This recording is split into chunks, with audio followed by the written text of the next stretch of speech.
O Caminho Português de Santiago é o segundo itinerário mais utilizado pelos peregrinos. Este trajeto divide-se em duas variantes, o Caminho Central e o Caminho da Costa. Este último menos procurado, mas a visibilidade e a procura que vem ganhando fizeram com que a reestruturação fosse necessária.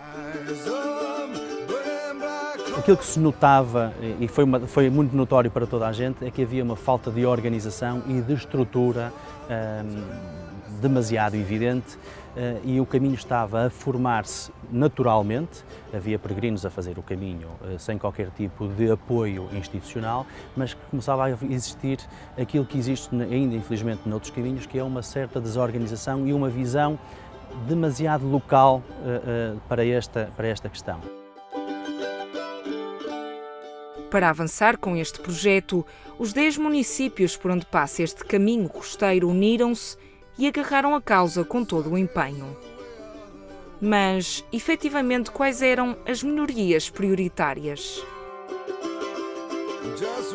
Primeiro de tudo, criando um trajeto, definindo pontos de apoio, criando infraestruturas que fossem utilizáveis e úteis aos peregrinos.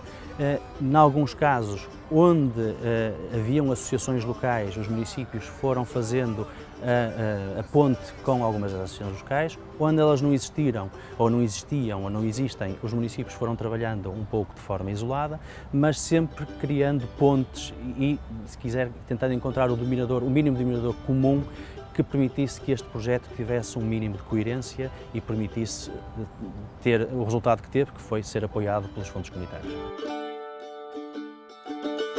Uma nova e estruturada sinalética, obras de recuperação em alguns albergues e uma aplicação multimédia criada para ajudar os peregrinos são alguns exemplos desta grande obra de requalificação.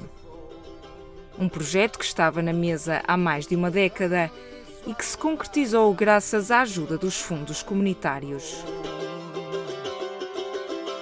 A importância é bastante grande, porque permitiu dar um conforto aos municípios e permitiu dar-lhes uma disponibilidade que, de outra forma, se calhar este projeto, em vez de ser aplicado em 2 anos, se calhar tínhamos que espaçar isto mais no tempo. E esta oportunidade permitiu-nos, em muito pouco tempo, desenvolver muito trabalho e estruturar este caminho de uma forma coerente e rápida. Esta valorização do Caminho Português da Costa contribuiu para aumentar a atratividade das zonas costeiras.